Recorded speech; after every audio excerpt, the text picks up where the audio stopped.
როგორც მოგეხსენებათ, საქართველოს გენერალური პროკურატურის სამართალწარმოების პროცესში ჩადენილი დანაშაულის გამოძიების დეპარტამენტმა დაზარალებულთათვის კიდევ 6 მიწისნაკვეთის დაბრუნების გადაწყვეტილება მიიღო.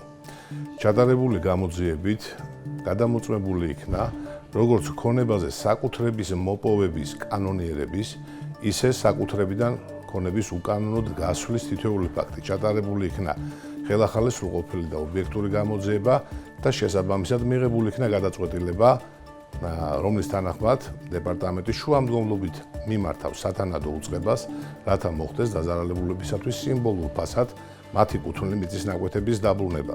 დღეის მდგომარეობით დაზარალებულად ცნობილი არის 494 პირი და დაბრუნებული ან დაბრუნების პროცესში არის 67 მილიონ ლარზე მეტი ღირებულების უძრავი და მოძრავი ქონება. წინა ხელისუფლების დროს ჩემი დაცვის ქვეშ მყოფს ჩამოერთვა მისი კუთვნილი ქონება. ხელისუფლების ცვლილების შემდეგ მივმართეთ ჩვენ მთავარ პროკურატურას, რათა დაეწყოთ გამოძიება. მე და მიხეილ ელიკაშვილმა, ჩემმა კოლეგამ, მთავარმა პროკურატურამ ჩაატარა სრულყოფილი ობიექტური გამოძიება და დღესდღეობით ჩემ დაცვის ქვეშ მყოფს დაუბრუნდა მისი კუთვნილი ქონება.